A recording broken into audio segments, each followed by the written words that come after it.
your girl made $500,000 as a new mom. I did not see this coming. I always laugh at people that are like, these content creators, they need to get real jobs. And I'm just like, bitch, what are we talking about? I am recording in a real ass 5-bedroom house that my real ass money from my fake ass job as a content creator pays for.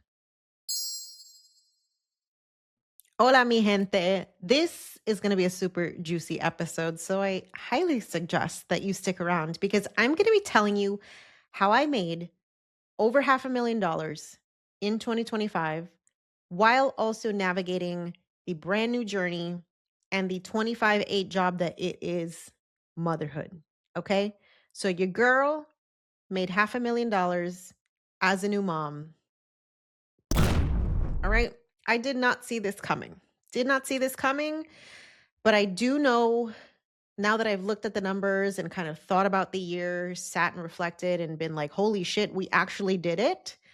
I'm going to share with you the details. I'm going to share with you what this income consists of, and more importantly, the systems and the processes that I have in place in order to even make this feasible. Okay. Now, let me start off with a recap of my entrepreneurship journey for those who don't know. I have been a content creator now for over a decade. I started in 2013 as a food blogger. You can check out my food blog. It's still in existence and it is a major part of this income that I am going to be talking to you guys about today. And the website is delishdelights.com. That's DELISHDLITES.com. And it is actually a Puerto Rican and Latin food blog. Not something I intended to turn into a business, but I feel like, how some people have a green thumb, I have a money thumb. Okay. I think just there's something about me that when I start something, it ends up turning into something monetizable. And I'm not saying that that's necessarily a healthy habit, but I'm not mad at it. Okay. I'm not mad at it. Now, so I started in 2013 creating content online through a blog, social media, started learning about the world of content creation, dabbled in brand partnerships through influencer marketing networks, did a little bit of affiliate marketing, and really just started to understand like how do people make money on the internet. After being a blogger for around 5-6 years, I started kind of feeling like I had accomplished everything that I wanted to accomplish with it. And at that point, I had been monetizing to the point where people started asking me questions about like, how the heck are you making like significant income online while you are also at that time, I'm still working full time as an engineer. And so I started talking more, not just about the fact that I had this blog, but also the behind the scenes of like how it works, how you monetize, how you find brand opportunities, and all these types of things.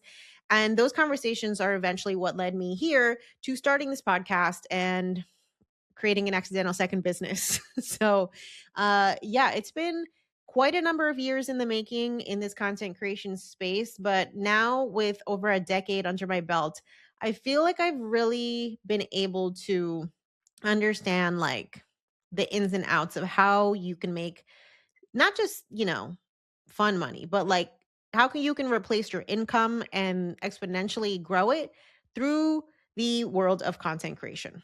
Okay.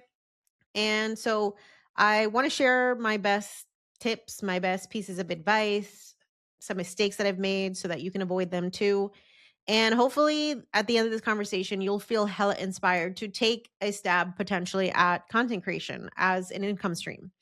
I love teaching this because I feel like now with the power of the internet and just like the level playing field that has come to fruition because of social media, anybody can create a personal brand. Anybody can decide that they want to be an influencer or a content creator. And if you have something powerful to share with people, if you have something that is interesting, you want to help people, you can go ahead and do that and make money. Okay. Like I always laugh at people that are like, these content creators, they need to get real jobs. And I'm just like, bitch, what are we talking about? I am recording in a real ass 5-bedroom house that my real ass money from my fake ass job as a content creator pays for. Okay, so like, what are we talking about? Now let's get into it, okay? Because I know you guys are here to talk about all the juiciness about what it is that comprised this $500,000. First, I want to give you some context, okay, into what we're going to be talking about today. This is not what I'm paying taxes on. Okay. Let's preface that by saying, because many times when you see income claims on the internet, people are talking about top line revenue. This is before any expenses, before any taxes, before any deductions.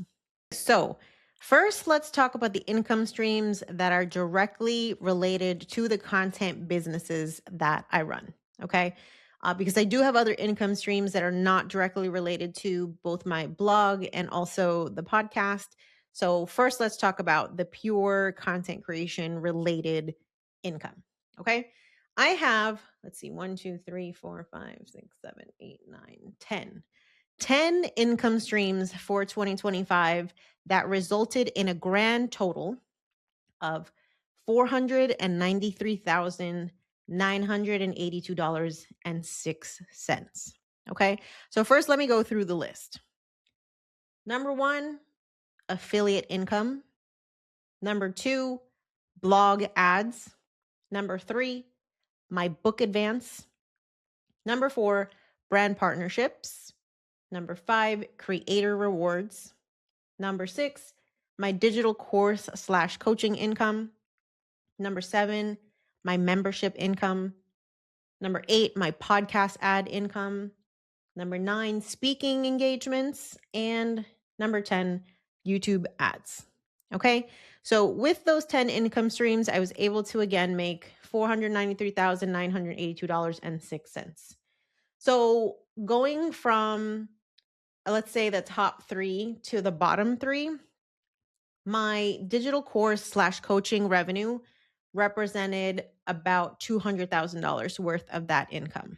Okay. So these are my digital courses, my one-on-one coaching calls, and also my one-time workshops in the beginning of 2025, because I didn't want to commit to like coaching cohorts since I was newly postpartum. I did quite a number of like just one-off workshops where I was teaching investing primarily.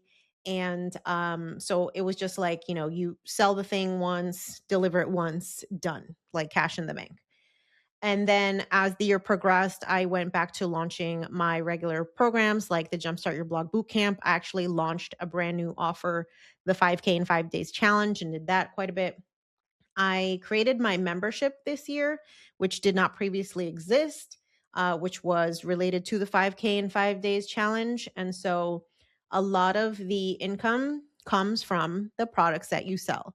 And so when you're thinking about as a creator, like, how am I going to make my income sustainable? It's not going to be through brand deals. Okay.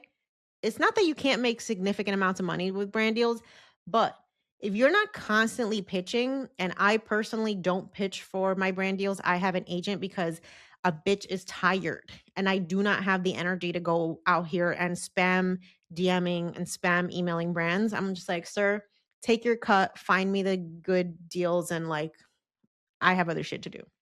Right. But when you really think about, especially doing this full time, you need your own offers, you need your own products. That's the only way that you're going to be able to be sustainable as a creator. You cannot be relying on money coming from third parties. Okay. So that's lesson number one. Now, the next income stream down from the top three was my blog ads. So $147,000 is what got deposited into my accounts over the year. And this is just, actually, no, that's a lie. This is both from my food blog, Delish Delights, and also Yo Quiero Dinero podcast.com, because it is also a blog that is monetized with ads.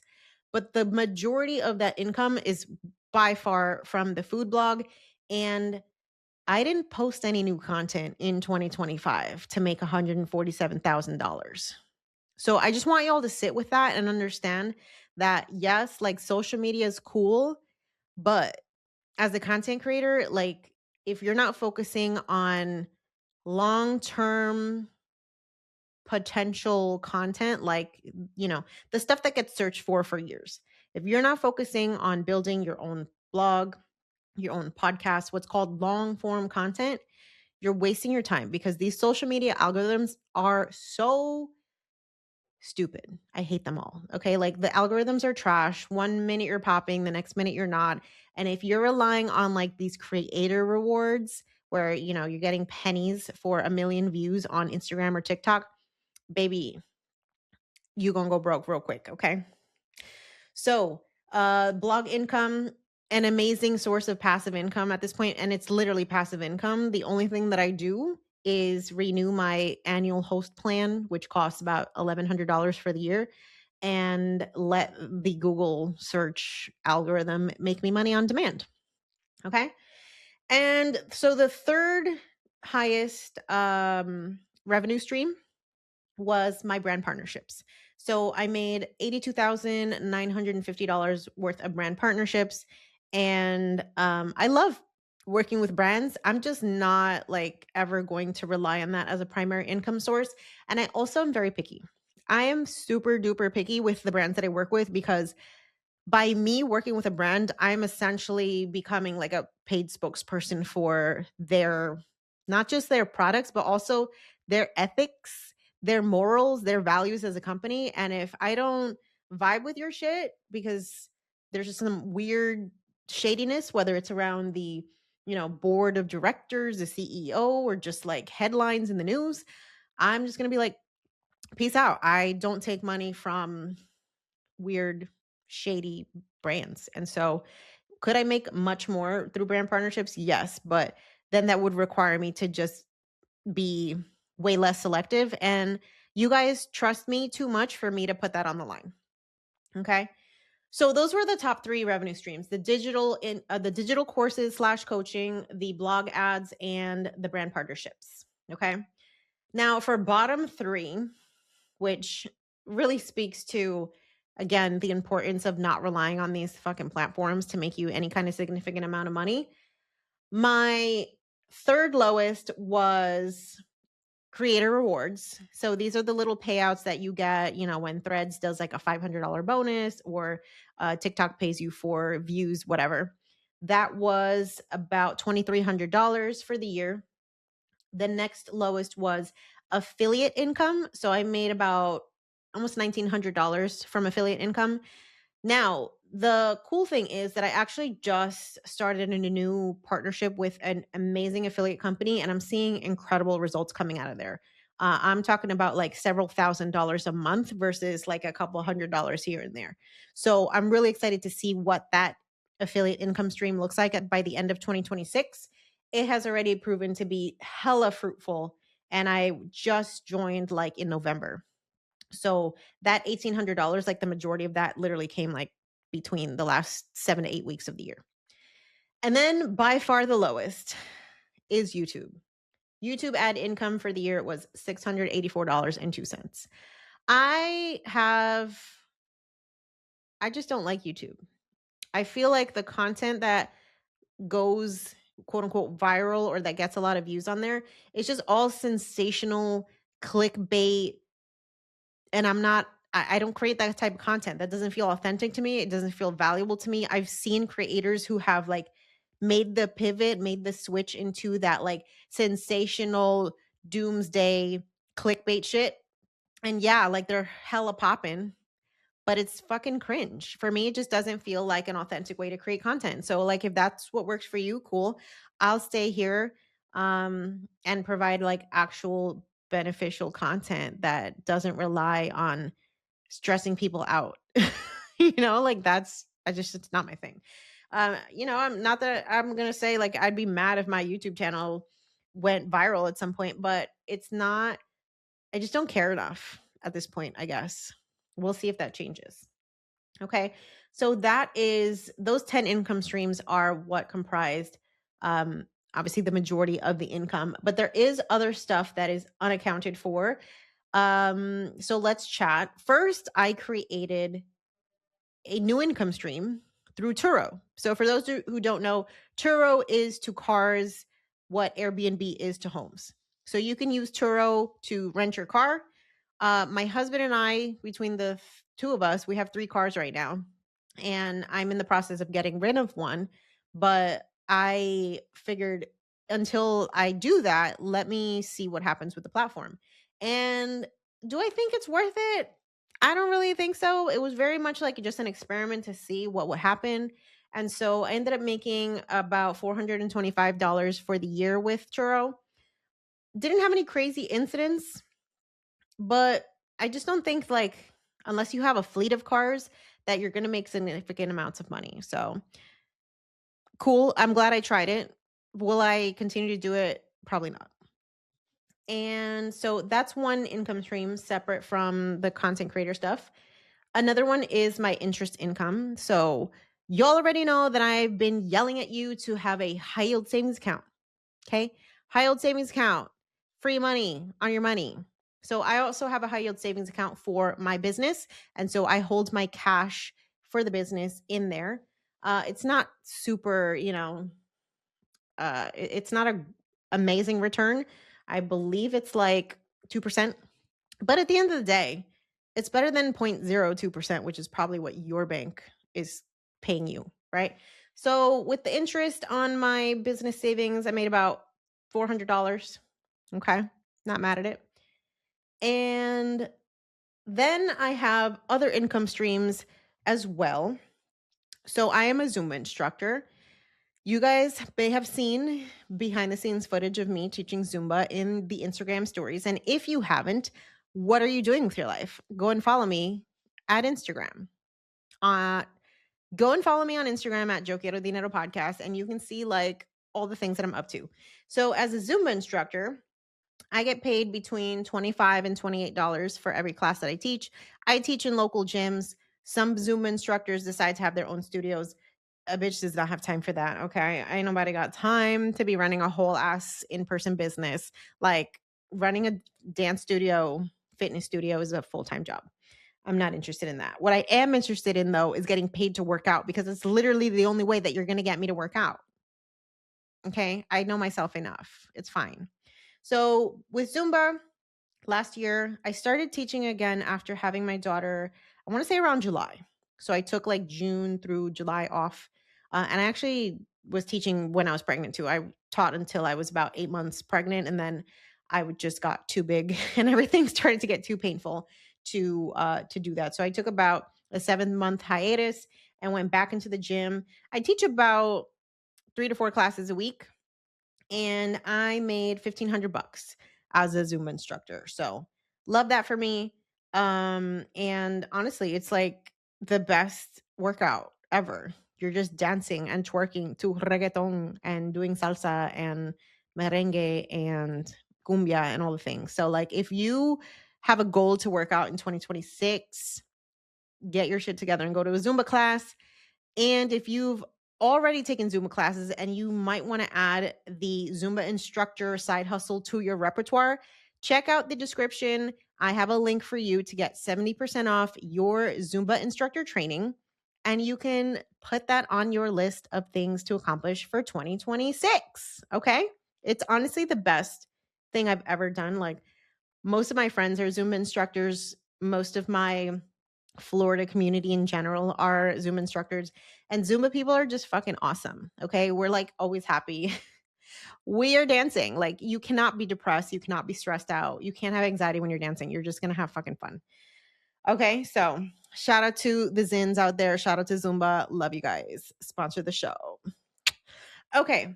Now, you guys may also know that I have an Airbnb in Puerto Rico, which is actually up for sale. This is like public breaking news. I'm actually selling the apartment, and I'll talk about why in a second. But let's first talk about the money that I brought in 2025. So I list my Airbnb on 2 platforms, Airbnb and VRBO. Okay, so my property is listed on those 2 platforms. With Airbnb, I brought in $7,712.68 in 2025. And with VRBO, I brought in $4,092.03. So roughly almost $12,000 from my rental property. And that property is like fully paid off. So the only expenses that I have are like utilities, internet, not phone, internet, water, light. And then I have a monthly pest control service that comes, and I have my biannual property taxes. I have my annual homeowners insurance policy, and then I have monthly HOA fees. Okay. So, but yeah, I'm actually selling the property, guys. And I have the listing below in the episode description if you want to buy my fully furnished, ready to make money with Airbnb. The reason why I'm selling is not because it's been a bad investment. Clearly not. Like, it's brought in over $10,000 in income outside of like everything else that I do. But I've come to realize that now, as a family of three, a one-bedroom apartment is not big enough for us when we are traveling to Puerto Rico. So I'm looking to unload that property, use the proceeds to put a down payment on a larger property. I'm looking at something that's 3 bedrooms or so, 3 bedrooms, 2 baths, also a condo, also in a like Airbnb friendly area. So that is going to be one of the things that I'm working towards in 2026 is upgrading my Puerto Rico real estate holding situation to something much larger. Okay. So with all of that we've covered, the grand total for 2025 was $506,907.01. Okay? So that, my friends, is a breakdown of how I brought in over $500,000 in 2025. When I think about how much I used to have to bust my ass for just like side income, like an extra $1,000 a month here and there, to look at these numbers and see what I'm now creating is incredible, but it also is not accidental. Okay. You don't like accidentally make this type of money. You have to have systems in place in order for you to actually make this kind of income, especially consistently as a creator. So, if I had to think about a couple of the things that are key to me being able to really create income on demand. First, it's obviously the fact that I have quite a number of income streams, right? So there's things that are working in the background, like the blog, for example. And even with my rental property, I have boots on the ground that manage things like cleaning and maintenance and stuff like that. So I don't have to do much for that income. I just screen the reservation requests, decide who gets accepted, they can access the lockbox, and like everything pretty much runs itself with that. So just having ways to make money that don't rely on your active engagement is super critical, because when you're not dedicating energy to every single dollar that you earn, you can focus in on diversifying your income or just like having more high ticket stuff that does actually involve your participation, if you will. Okay. So, like, for example, with my membership is a high ticket item because it is not like based on volume. It's actually based on, I choose who's inside of my membership and it has a cap on it. And so, because I am in there on a bi monthly basis, I have one on one client calls that come with that. I have Voxer access to me so you can like walkie talkie me with my membership. It's a high touch experience, and therefore it's value is also like representative of the amount of effort that I'm putting into there. Okay. So like some people might have a membership that's $50. Mine is $555 a month, which when I look at other memberships, I'm like, this is a fucking bargain anyway. But I like to be accessible, but also in a way that feels equitable for me. Okay. I think that's important for you to take away too. Like as a creator, you don't want to price yourself so low that like you're burning out because you're just doing too much for the amount of money that you're earning. Okay. Another thing that I think is important too is to have systems in place. I make money every single day of the year, nights, days, weekends, holidays, all that stuff. Why? Because I have systems that are making money. The blog, for example, is making money thanks to the search engine algorithms. It's on autopilot. I don't have to pay for traffic to the blog. That happens organically. I have my digital courses. Some of them are on evergreen status, which basically means that they are selling themselves through when somebody joins the newsletter, they get an email, they get pitched, to buy the product, and that's all happening in the background. And so creating systems that can make you money while you sleep, right? Quote unquote. That is absolutely a must, especially if you want to scale your income. You cannot be out here manually doing everything, manually sending every email, manually replying to every DM. Okay. I love automation tools. I love email sequences. I love email automations. I love DM many chat automation tools. I love AI. Like, we got systems in here. Okay. I love me a good Airtable. And if you don't know what the hell I'm talking about, this is your homework as a creator. Like, start learning about the different systems that exist. And if you actually want to study with me, you want to have me as your mentor, this is my invitation to you. Join my First Gen Founder Circle membership. Link is in the episode description. I literally work with creators in order to help them grow and scale their income. And this is something that I started last year. It was something that I really wanted to have as like a super intimate mentorship group where I could have really close one-on-one relationships with each one of my clients, create business plans that are focused and customized for their specific goals. And it's been incredible to see just what people are accomplishing with that level of support. One of my clients, Lucy, came into my membership having made $72,000 the prior year in her business, and she has 5x'd that income by working with me inside of my membership. So she pulled in almost $350,000 in revenue in 2025. So that is the difference between you trying to like DIY shit and you actually working with somebody who knows what the fuck they're talking about. And I'm not here to toot my own horn, but I am here to tell you that I have enough experience in the content creation space. And just like as a service provider, I know how to teach people how to package their content, their genius, into things that people can buy and price them fairly so that you are getting compensated effectively and fairly for your work while also making the type of income that you want to make. Okay. So if you are a content creator who's at the beginning of your journey, you've made a couple dollars here and there, but you really want to get strategic and you need mentorship, join my First Gen Founder Circle. Okay. The cool thing about my membership too is that it is not a locked in situation where you need to pay for a year and then you can get out. It is month to month. I firmly believe in earning your monthly subscription by doing the work with you, by being there to support you, to guide you, to give you the access to the resources that you need. So, again, if you need help scaling your creator business, your service-based business, you really want to make more money this year, come and become a founder. I only have a couple of spots left, so don't wait because there is a cap on this group. Okay. And basically, like, once it's full, you're asked out until somebody decides that they want to graduate into something else. Okay. All right. So that would be really my best advice, y'all. It's like you need to diversify your income. You need to put systems in place, automations, and you need mentorship. This shit does not have to be a struggle. And I think oftentimes, especially like in our community, there is this almost shame about asking for help. There's this weird dynamic where people are really like cool just playing small. And I'm the antithesis of that.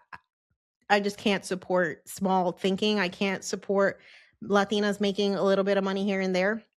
If we're going to do anything about this pay gap, we got to take our earning power into our own hands. And so, if this is the first time that you're tuning into this podcast, expect that this is the vibe going forward, okay? Because I do not mince words. And I believe that every Latina deserves to be rich as fuck. Point blank, period. Okay. So I have officially declared that 2026 is the rich bitch year. Okay. This is the year that you're going to get rich AF. And if you're here, you're already one step ahead of the game.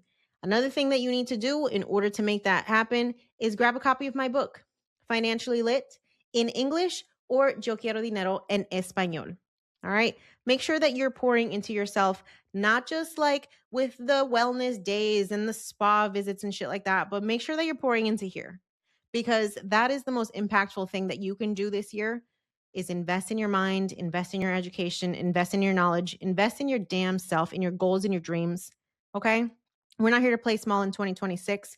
And for all my creators out there, wherever you are in your journey, I'm wishing you so much luck, so much success, so much freaking money.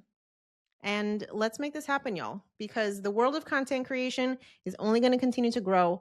And the more that you lock in and the more value that you provide, the more money you're going to make. All right, y'all, I want to invite you to grab a copy of my New Year Dinero Reset Guide. This is for anybody who is looking to revamp, reset their financial status in 2026. I'm giving you a list of 10 things that you need to look at when it comes to your personal finances. So if you want your copy of the New Year Dinero Guide, head over to the show notes, the episode description, and grab your copy totally free. And it's a great way to set yourself up for success in 2026 and beyond. All right, y'all. That's it for today. Until next time, stay poderosa.